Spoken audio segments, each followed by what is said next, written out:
going to talk about don't dig up in doubt what you planted in faith. Amen.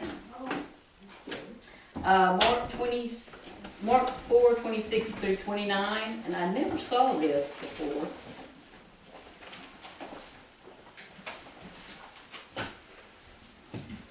Jesus tells the parable of the growing seed.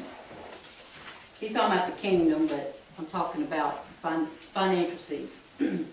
He also said, this is what the kingdom of God is like. A man scatters seed on the ground. Night and day, whether he sleeps or gets up, the seed sprouts and grows, though he does not know how. All by itself the soil produces grain. First the stalk, then the head, then the full kernel in the head. As soon as the grain is ripe, he puts the sickle to it because the harvest has come. So we don't know what's going on underneath the ground when we plant our seeds.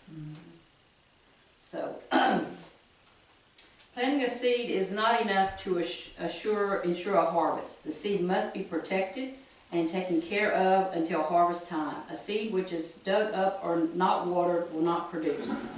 I'm going to read a little story from Jensen Franklin. I feel like the Lord's want me to, He's been having me talk about seeds, sowing our seeds, expecting from our seeds, because it's the first of the year. We need to get our seeds in the ground. This is kind of long. When he was little, I don't really remember what grade I was in, but we did an experiment in elementary school that left a lasting impression on me, even into adulthood. The teacher told us to save our milk cartons from lunch for this special event. We would bring them back to class with us, where we rinsed them out and cut the funny tops off.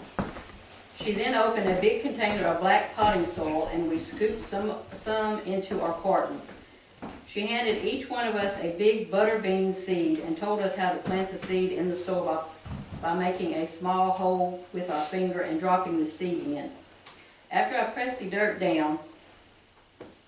back down into the hole, I watered the seed, taped my name on the box, and set it in the sunny window beside everyone else's. Did anyone do that? Every day when the class started, I ran to the window with the others to see what was happening with the seeds.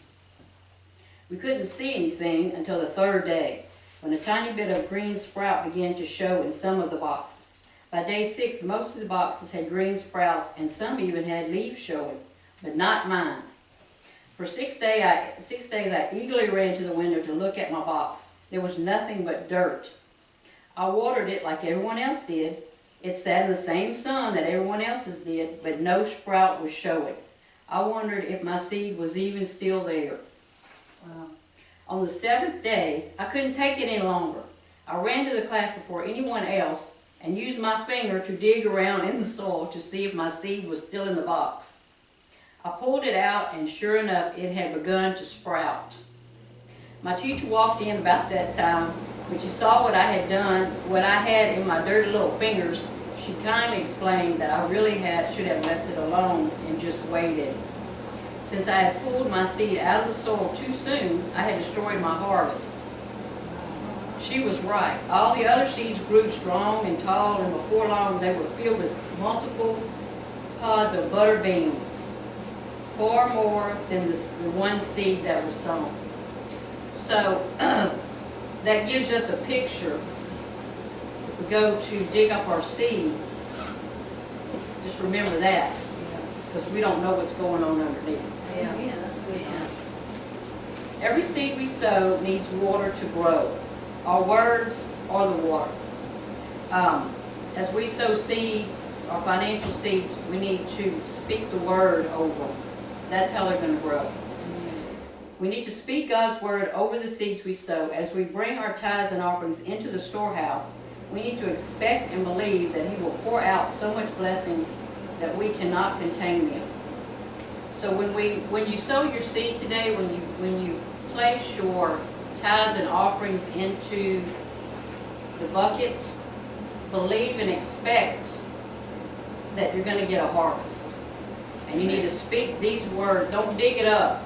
Don't put it in there and say, well, I don't my bills aren't being paid right now. You gotta speak the word. Because we don't know what's going underneath, just like he didn't know. And it was already sprouting, but he pulled it up. So remember to water your seed with the word.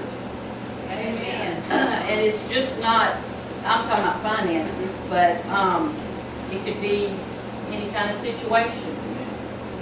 You know, if you have a mountain in your life right now, plant the seed of faith and just keep speaking the word over it, and it will, your harvest will come.